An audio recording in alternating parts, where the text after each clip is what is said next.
Hello everyone and welcome back to a Torchlight Infinite video. So something happened. I just recorded this video, uh, but I realized that my OBS settings were messed up and I was using like, I don't know, it was like downscaling the resolution, so I basically produced a non-HD video that looked terrible. So let's do a redo, okay? Uh the last time I updated this, I was hovering around like 200, 100, 150 to 200 billion tops on a damage setup. I made quite a few changes. So the first thing is that I'm going for intelligence now. I think I underestimated how important stat scaling would be, and makes me think of all of the skills that actually scales with double stats. That they might become even even better for Moto. But anyway, let's not get sidetracked. That's why I switched from the other armor that I was using into the Void Embarkment. This gives stats and resistance from stats. This is probably going to set you back like 100 FE, something like that. Nothing too crazy. Then I bought, of course, I crafted intelligence. I managed to hit a tier 0, so that's going to stay there for quite a while. I bought a pair of miniature Void Sea with legendary attitudes, level 100, so I can craft +1 spell skill level here. Eventually, I want to hit this to +2 and maybe corrode this to 7 if I ever get lucky with corrosions. I failed to craft the helmet several times. This is the latest project. It's gonna have these mods and tier 1 intelligence, tier 1 seal mana. Well, it's bound to happen at some point, or I don't know, maybe it will never will. And the reason why I want to use a rare craft, a rare helmet, is because you can get up to level 30 elemental destruction on the helmet here. Is it gonna be better offensively than the Fiend Crown? I doubt it, because 75 crit damage is insane, it's too much, and the Lucky, if you don't have like a lot of sources of crit rating, the Lucky basically doubles your crit chance. So the Fiend Crown offensively is, I think it's undefeated. But I also want to have a very well-rounded character. I don't like glass cannons, so I'm gonna have some, try to have some defense. So before I lose any more of you to the to you know to getting bored of me talking, I'm gonna show you a little bit of damage. So this is what I'm working with at the moment. It's looking a little bit better in my opinion. Now this is with damage pets though, to be fair. I'm gonna do without. Because I just got lucky, right? I didn't really spend too much money on getting this, but this is like basically one of the 5 legendary pets I pulled, and I only pulled dupes of this guy for some reason, and I have it up to level 5. But I know that's unfair, so I'm gonna switch to maybe a more realistic setup. Would be, you will have here like you will have damage here. So I think I could switch all of this to damage, and that will be somewhat fair of a comparison.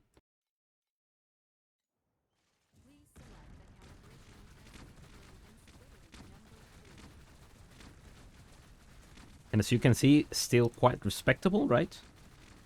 Of course, if you have the damage pets, you're gonna use them, but if you don't, this is basically what you could expect on a single damage setup. Actually, it's not completely the single damage setup. Yeah, it is. Yeah. I also did. I changed this too.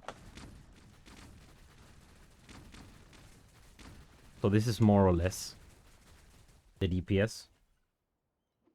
I switched to the truth because of the synergy with this chest piece. It will give me resistances. It will give me a lot of damage. So this is basically 25% additional damage, more or less.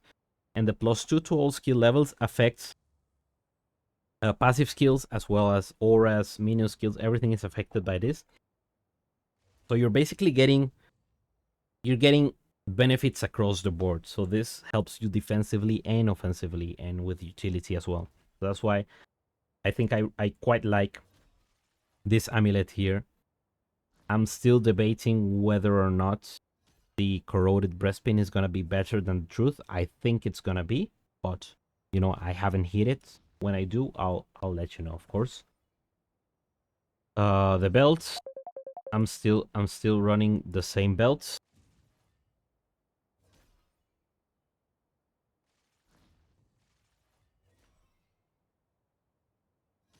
Still using the Rat Herder's Golden Rain. Then I just crafted this ring. Actually, I crafted it in the video. I managed to hit the Dreamcraft. You can see it took me 4 tries to actually get something useful out of it. So I got a curse. Pretty good. Then this I hit today, and I just updated with a few of the stats. Again, I'm prioritizing intelligence. And I failed to craft so many staves already. So, you know, if you have better luck than me, you will be doing way more damage. One of the other important changes I made is, again, for single target, I switched from boss, but I only run kinetic conversion for mapping. Then for the statue of the new god, I have the space here for the prairie, but I'm poor, so, you know, he will get there eventually or not. Then I bought this pedigree. It was like 500 FE. I think it was a steal because, again, the +1 to all skills is great. It's awesome. And then I have Mighty Guard, which gives me some command and a +2. So this is a +3 slate. So this more or less is better than having 2 rare slates here, unless you craft like a very, very insane slate, like a +3 slate. I hit this +2 as well, and that's basically what you want to do here every single time. Try to roll anything that you have with +1, and try to roll the legendary to another +1 until you get many of them. And eventually, since the legendary is gonna be on the bottom, then you get the prairie, or you get another one of the duplicating ones, and you know, you're rolling in damage and utility. Okay. And something that was requested in the comments of one of the other videos is to explain how actually the whole thing with Spellburst works. I already had explained that in a previous video, but you know, it's relevant for this, so I'm gonna go over it. Basically, everything is enabled by the belt. Without the belt, Green Phantoms are mediocre at best, and frankly, kind of bad on their own, right? I'll show you.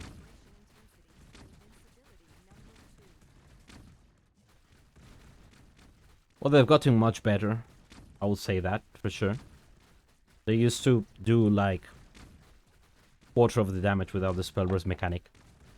But as you can see, went from, you know, almost 300 billion to 100.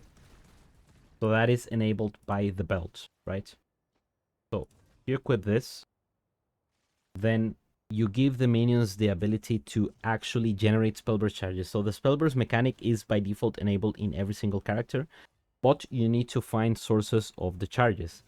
This belt specifically gives the charge to the minions. So you will see here that without the belt, when they trigger the spell, they trigger like every single minion is casting one of the skill. When I use the belts, there you go. You see the spell burst already, right? But you also need the charge speed. How do you get the charge speed? By channeling a skill. It says here, you get the spell burst charge speed up to 600% whenever you use a channeling skill. And use will count every single time that this is triggered. Which I think for Savage Charge, it's like... I think it's like 2 times per second.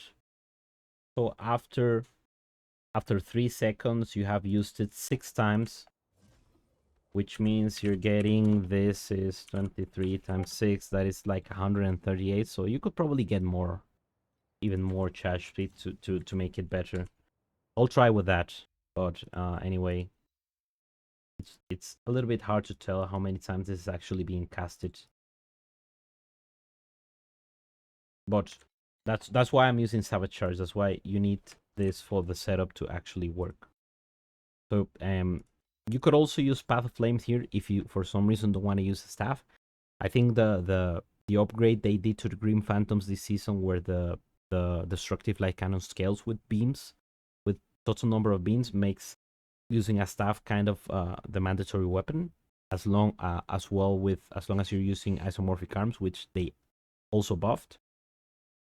So Savage Charge is beast here, but if you're using, you can still play this without staff, and what you will have to do is use Path of Flames instead. Both Savage Charge gives you more movement speed.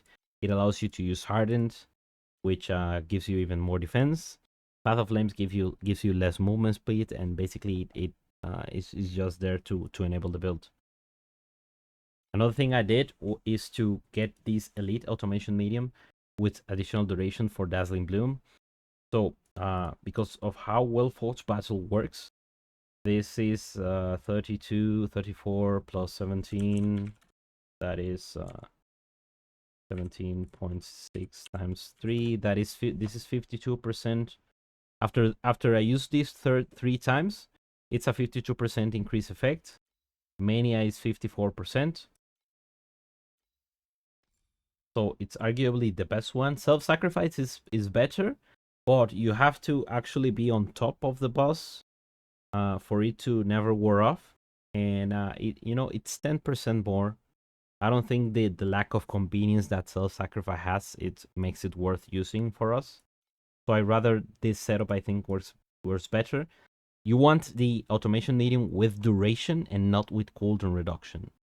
Because Dazzling Bloom has a very, very, very low duration. So you actually need to increase this. And we do this by, in the Warlock tree, we also have some extra duration. Another thing that I should showcase here is that I bought a Grudge candle. Now, disclaimer, this candle is extremely expensive. And arguably, with the price of a Grudge candle, you could probably buy a Servant damage with another good mod like Sealed Mana Reduction, or Aura Effect per nearby ally, or maybe crit damage per command, which is double when there is a boss. So you can get like, I think if you get to 100 commands somehow, you can get 140% crit damage for minions with that candle. So it's better than a Grudge. The reason why I bought the Grudge is because if I ever want to play any other build, I will use this candle. You can use these two candles in almost every build, unless you're playing like damage over time, and still then Grudge is the best one. Like the only time Grudge is probably not great is if you're playing like a physical build, because you're losing on the penetration. But otherwise, this candle, it's universal, so that's why I bought it. Another thing is I added this precise superpower, and in order to do that, I had to play around with getting 2 precise selfless, which instead of 20% is 16% increase in mana. And then I was able to add this precise superpower here to get a little bit more regen. And I bought this precise safety and number, which again, it's a guaranteed upgrade. This was like 200 FE. It's not as, it's like 10% increase or effect, but again, it's 200 FE for a little bit of damage increase that is guaranteed instead. And if you start piling those guaranteed upgrades on top of each other, like I think the next thing is I'm gonna get everything precise here, get precise here, and get the level 21 supports. These 3 will probably be hero always, so I'm gonna get these level 21, and every single one of them is gonna increase the damage little by little. And at this point of the league, almost everything is available. You just have to farm a little bit and get those upgrades going. So for closure, I'm going to be updating the creation of this version, which is the stat stacking version. At this point, I can recommend this build for people that might or might not like to play Order Calling Moto. I think it's good. I think it has uh much room for improvement for everyone that's better in crafting than me and has better luck. Will probably reach the point of high damage way faster than I did than I'm doing, because I'm still trying to get there.